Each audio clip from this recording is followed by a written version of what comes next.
Hey everyone, welcome to Locked On Lakers for Friday. Brian Kamenetsky, Andy Kamenetsky. The Lakers used their first round pick on Jalen Hood-Schifino, a guard from Indiana. Good move? We'll tell you next. You are Locked On Lakers, your daily Los Angeles Lakers podcast. Part of the Locked On Podcast Network, your team every day.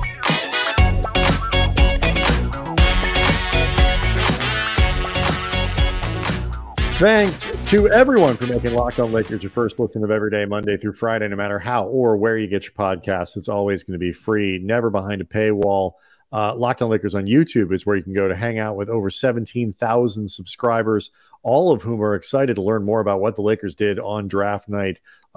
Two picks, Jalen Hood-Schifino in the first round, Max Lewis in the second round, plus some interesting undrafted free agents that they brought in that we at least will mention on today's show. Want to let you know today's show is brought to you by Game Time. Download the Game Time app, create an account, and use the code LOCKEDONNBA for $20 off your first purchase. Last minute tickets, lowest price guaranteed. So, Andy, after all the suppositions and the guessing and the this player or that player, or could they trade down? Are they gonna trade up? Is it gonna be Miles Turner, Buddy Hield? In the end, the Lakers kind of did the normal draft night thing. They took two players, neither of whom was particularly controversial, and they came away with a couple young prospects. It was a pretty uneventful, and I mean that in a good way, kind of night for the Lakers. Yeah. They ended up taking Jalen Hood-Schifino, as you said, in the first round. He's a combo guard, 6'5", 210 in 32 games with Indiana as a one-and-done, average 13.5 points per game, 4.1 rebounds, 3.7 assists. He is considered a player. We'll get into some of the particulars that, we've seen through a lot of scouting or, like talking with someone like Mike Garcia, who was on last week, but he is considered a player with a lot of both upside, but also, proven himself on both sides of the ball. Like there are areas where he needs to improve, and not a great perimeter shooter, for example. Very good in the mid range at Indiana in his 1 year, but as a deep threat, not there. Right, but he is somebody that has already shown quite a bit on both sides of the ball, and then when you take into account his age, his size, like he's a really well-built, long, 6'6" with shoes on. Yeah. I like that they add that with shoes on, because that to me is important, because they should be wearing those when they play. So, I mean, that seems to me to be the relevant measurement. Well, I mean, you want to get an idea of what they are barefoot, and then you get an idea with shoes, and then if the gap seems too wide, right, exactly. They're wearing like Nike Air platforms, and they can't turn in the workout. They take these long arcing paths. You'll know that this kid, whoever's being measured, is just overcompensating. Exactly. But the general consensus is that this kid is a mid first round talent. Like he is somebody, like most of the mocks had him roughly in the range that he was taken. Like actually a little earlier. I was looking this up. One of the things that I always look at is, because you and I, it's not something we make a secret out of. Like, we're not draft experts. We don't know, does a guy belong at 17, 19, 22, 26, 4, whatever. We talked to Rafael Barlow with the network. We talked to Mike Garcia, like you mentioned, but I looked it up afterwards. Hood-Schifino was projected 13 by the Sporting News, 13 by ESPN, 10 by The Athletic. CBS Sports had him at 8 going to Washington. The Ringer had him at 15 going to Atlanta. NBA.com 14, Yahoo 13. So on every board of like the major mock drafts, he was a guy who went significantly higher. So at the very least, for whatever it's worth, the Lakers clearly didn't reach for somebody in the first round. They took a guy who most people believed was a, like you say, sort of mid to late lottery talent. Yeah, actually, the Rob Pelinka after the draft referred to him as a lottery level talent. He talked about the wingspan, the size, the basketball IQ, positional size that he brings to the point guard spot. He also talked about Hood-Schifino's professional habits in terms of training and his diet. Like I learned, for example, just going through his Twitter account, and that he had a video that he did with Chipotle, the Mexican restaurant, the chain, that it was a partnership, like a business thing, but he is a vegetarian and he gave up meat a couple years ago because he thought it would help him with health and his diet and his body for basketball. And considering he's 19 now, that means he made this decision while he was in high school, which speaks to a lot of maturity. I mean, to put this in perspective, Kobe was as serious a high school basketball, both prospect and, protege as you will have ever seen, when he was 17. Kobe ate like bleep. Kobe ate awful when he was at that. By his own admission, he ate horribly. Well, it's interesting. I mean, that is one of the places where, when you look at guys today and the sort of the professionalism that players who expect to be NBA players or have that desire to play professionally, stuff like that, you see more and more players coming into the league conscious of their diet, conscious of all these other things. And so, I guess, Hood-Schifino powering down the sofritas at Chipotle. And it's not that you are, he's going to be a better player because he's, a vegetarian, because that's not the issue. Like, could you eat chicken and still be really good? Yes. But the point is more that he's looking at his body in that way and thinking of health, thinking of clean eating as a career thing, which, like you say, it's one thing to do that in your 20s, in your 30s, but to do that when you're in high school, when you're a freshman in college. I can see why the Lakers would look at something like that and put it in the plus column. It's not, it's not just an LA vegetarian thing. It really, it's what it indicates. Although, which is nice, his options will increase a lot for vegetarian dining living in LA as opposed to Indiana. Sure. And there's a lot of Chipotles in LA. So he's covered. Yeah, he can move beyond sofritas to other things. Keep doing the spots with Chipotle, because I'm sure they're paying him something nice. Yeah. Was that his NIL deal? I don't know. It was hashtag Chipotle partner. And the interview, by the way, was done with Ashley Brewer, who we know over at ESPN. And she did a terrific job revealing the vegetarianism. And so, when you look at this thing, and we'll some of this will carry over into the next segment, because we're going to talk about Max Lewis too, the guy they got in the second round, another guy who they definitely did not reach for in the second round, and was, I suspect, somebody they had their eye on when they went up from 47 to 40 this morning, paying a lot to do it. Used up the rest of their 2023 cash. Use it or lose it, Andy. And they used it. They moved up $4 million. It cost them to move up to take Max Lewis in the second round. So we'll definitely get to that. Obviously, the Chris Paul trade, which was the major trade that happened pre-draft, impacts the Lakers significantly. So we'll talk about that before we're done. But so much of the reaction on Lakers Twitter about the Hood-Schifino pick was trying to project out what this means for the Lakers this offseason. There were people, he's not NBA ready, and the trades they didn't make or whatever. Maybe we'll get into that too. But to me, I don't think he was drafted to replace D'Angelo Russell. That's a lot to put on a 20-year-old kid.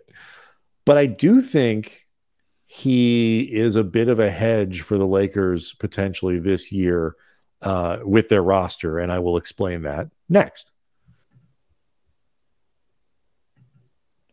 Locked On Lakers is brought to you by Bird Dogs, the makers of shorts and pants that feature the future of comfort built-in underwear. Stitched inside the pants or shorts, it's almost like a layer of boxer brief that is at one with the clothing, and you can look better, feel great, Wearing your bird dogs, the stretchy fabrics make my legs, your legs, everyone's legs look great, and they are comfier than other pants or shorts because they're not made from the typically stiff, restricting cotton. Bird dogs fixed this issue by inventing cloud knit fabric that looks like khaki but stretches, and it's also versatile. You can wear the same pants or shorts on a golf course, on a work meeting, even on a date, even in the same day, because Bird Dog uses anti-stink sweat wicking fabric that keeps you cool and dry all day long. So go to birddogs.com/LockedOnNBA, and when you enter the promo code LockedOnNBA, again, LockedOnNBA, they'll throw in a free custom Bird Dogs Yeti-style tumbler with every order. Okay, it is awesome, worth it just for the tumbler, but also it's worth it because you want to get yourself some Bird Dogs. All right, so before we get into the potential impact on the roster for next year, when you project ahead as to where Hood-Schifino might fit in, you had some other scouting that you wanted to note about him, kind of the consensus strengths and weaknesses. Yeah, basically what I saw going through a lot of different reports and, again, some stuff that we've heard from guests and whatnot. Strengths are running pick and roll, just his overall court vision, his passing skills. Brian, you mentioned it before. The mid-range jumper is considered quite good. I actually saw some clips where, in particular, he looked really good going off handoffs, like curling for that mid-range shot. His defensive instincts, his intensity, he's a really good on-ball defender. He can be a disruptive defensive playmaker. Mentioned that frame. It's well filled out. The length. He is considered a tough player, physical, unselfish, also very patient and methodical. Like in certain ways, his style seems to be a little bit of D'Lo. Yeah, I was about to say, when you watch these highlight tapes, and these are really the first introductions I've had, watching, 3 or 4, mixtapes, highlight tapes, whatever you want to call them, of him.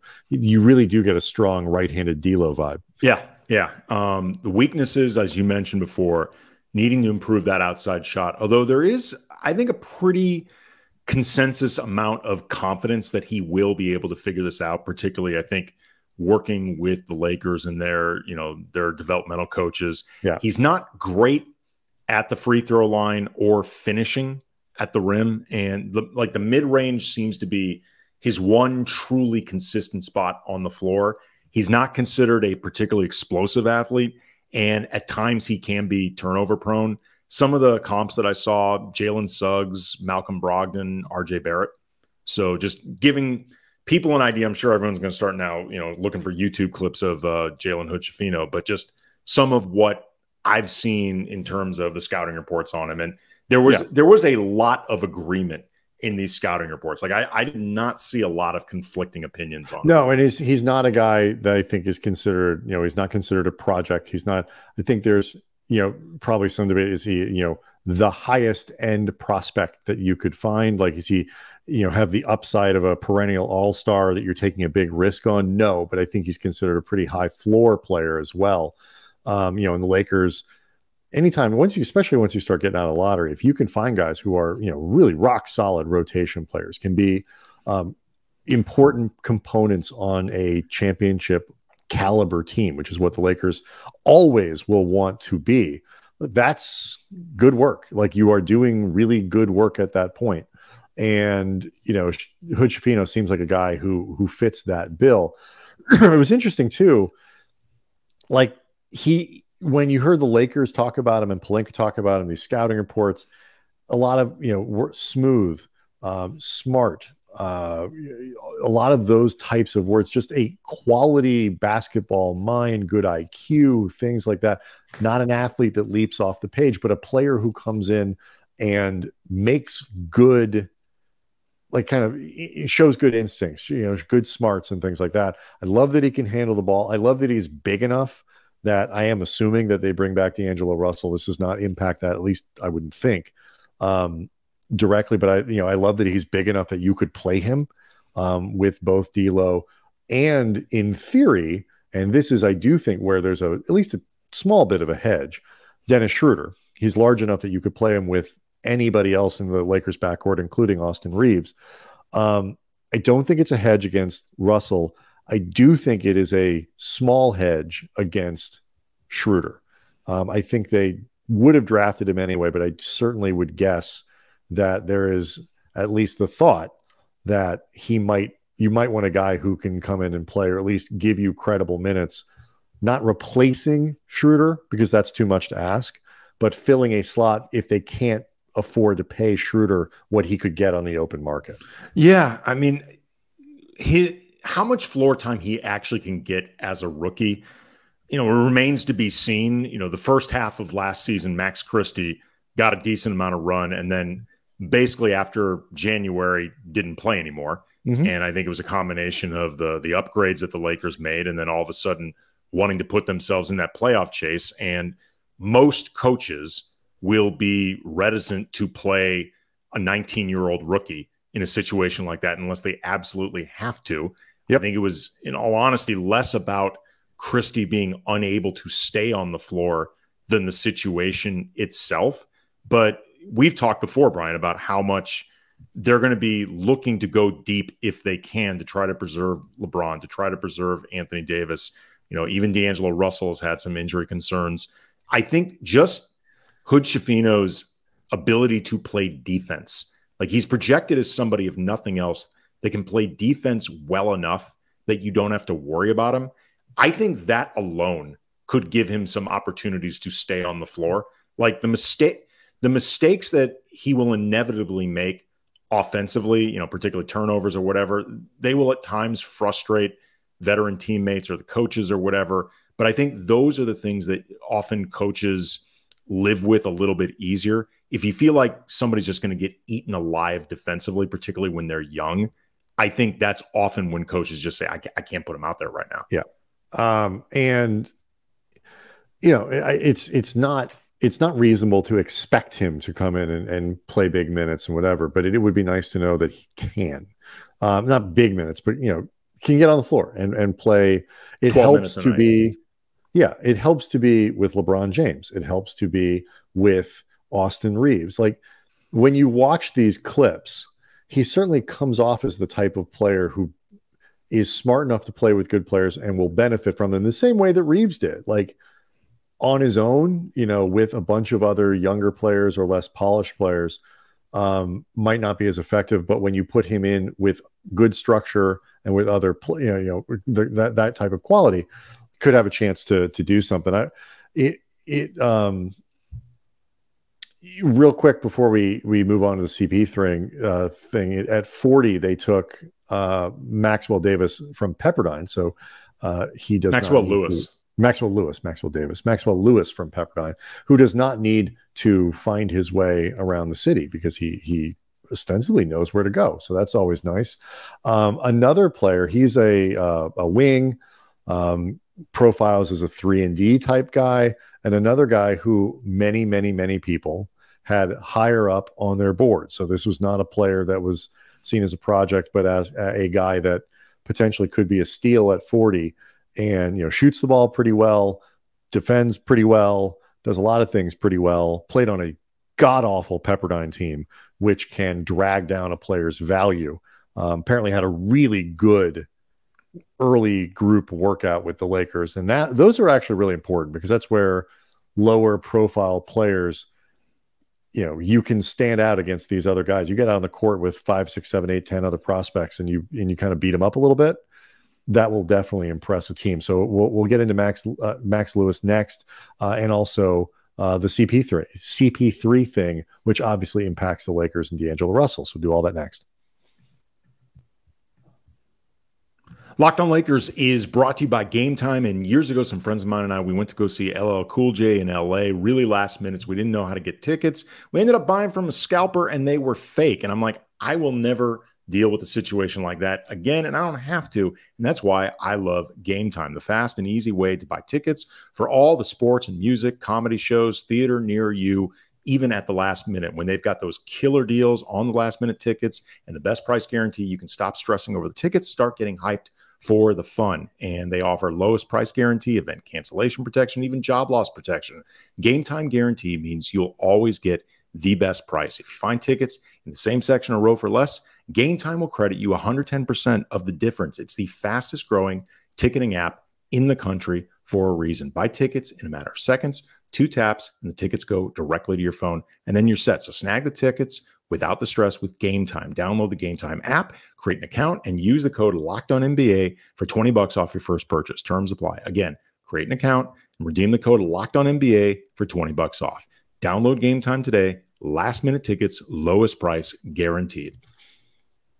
Locked On Lakers also brought to you by Prize Picks. This is daily fantasy made easy. Basketball season's not going on right now, but what do you love about picking baseball players, picking every sport, Andy, that there is, you can find on Prize Picks. That's NBA, NFL, Major League Baseball, the NHL, PGA, college football, men's basketball, women's basketball, soccer, the WNBA, esports, NASCAR, tennis, MMA, boxing, disc golf. Andy, if you want to do Prize Picks for Euro basketball and cricket, knock yourself out. They can do that for you. But you're picking 2 to 6 players. If they score more or less than their Prize Picks projection, with the stats that you're picking, up to 25 times your money on any entries. Entries can be made in 60 seconds or less. It's that easy. You got safe and fast withdrawals, and currently operational in over 30 states and in Canada, which has all kinds of provinces that are lovely to visit. Download the Prize Picks app or go to prizepicks.com to sign up and play daily fantasy sports the right way. First-time users receive a 100% instant deposit match up to $100 with the promo code Locked On. If you deposit $100, Prize Picks will give you $100. If you deposit $50, Prize Picks will give you $50. That's the whole 100% instant match up to $100 thing. Don't forget to enter the promo code Locked On or sign up for an instant deposit match up to $100. Okay, so Maxwell Lewis, 17 points a game, shot 35% from three-point range, 47% overall. Those numbers, though, are skewed a little bit by the fact that he was easily the most guarded player on that team, not surrounded by a whole lot of talent, got all the defensive attention. So, he was taking a lot of very difficult shots. His percentage on open shots when they happened to arrive, not very often, was much higher. 3-and-D guy, a little skinny at 6'7", 195. Lakers are obviously hoping he'll put on a little weight and fill out a little bit. Kind of get, you get that same kind of Max Christie vibe from him as a guy who, has a couple of flaws with Christie, a little young, but can't wait on him. Maxwell Lewis, it's more like, comes from a program that wasn't that great, didn't put up eye-popping numbers, but really knows how to play and profiles as a good 3-and-D type wing. And the Lakers have good success finding real live NBA players in the second round. That was the result of the trade that they made, which was moving up from 47 to 40. They used that for him. I did see a lot of people, though, that were kind of angry that the Lakers didn't pick up a more veteran guy. Didn't do something like that. Why didn't they get Royce O'Neal? Why didn't they trade back? Why didn't they? Well, maybe Brooklyn didn't want, to give up a player to move back from 17 to 21, which is where they were, 22, or, move up from there, I should say. And, Rob Pelinka said afterwards that sometimes you can't make every move in one night. The Lakers are planning on keeping Hood-Schifino for now, but I don't know if that means they're going to keep him forever. Yeah, I tweeted this out at Cam Brothers just because I saw a lot of that reaction as well. A lot of fans unhappy that not even so much that they took Jalen Hood-Schifino, but that he's a 19-year-old one and done who isn't quite a project. I mean, he's shown a lot in terms of refined skill, but he's not necessarily somebody that you feel like he's instantly ready to be put on the floor, which doesn't feel like a match for real quick. He turned 20 like a week ago, or right, 4 days ago or something. He is technically 20, but sure. But okay, he's a young 20. Exactly. And for a lot of fans that didn't feel like somebody that you would be naturally pairing up for LeBron turning 39, entering his 21st season in the league, and the Lakers being in the most win now of modes. And what I noted on Twitter at Cam Brothers was in 2007, the offseason where Kobe very loudly and publicly and repeatedly demanded a trade. And you and I were covering the Lakers during that time. We were right in the middle of all of that.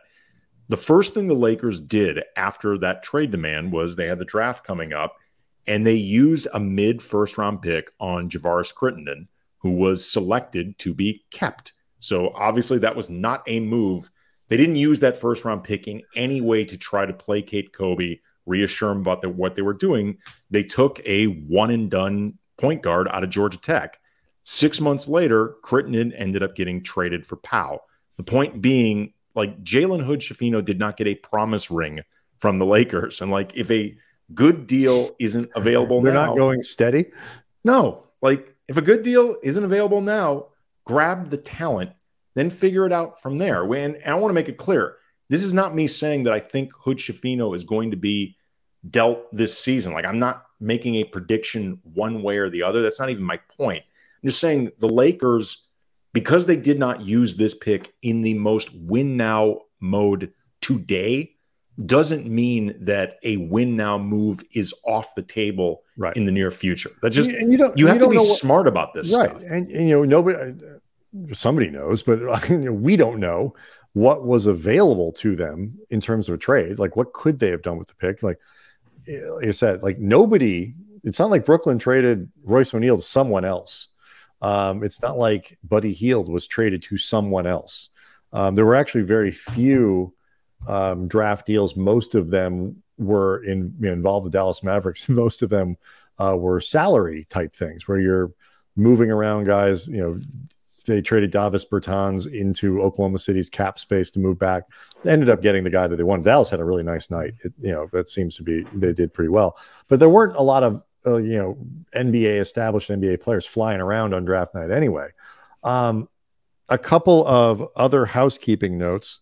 The Lakers used their two-way contracts on Florida center Colin Castleton and Missouri guard Demoy Hodge. Castleton is a center, and Hodge is a guard who is a three-point shooter and a defensive presence that shot over 7 3-pointers a game, 40% at Missouri last year. So those are their two-way contracts. They gave those out very quickly.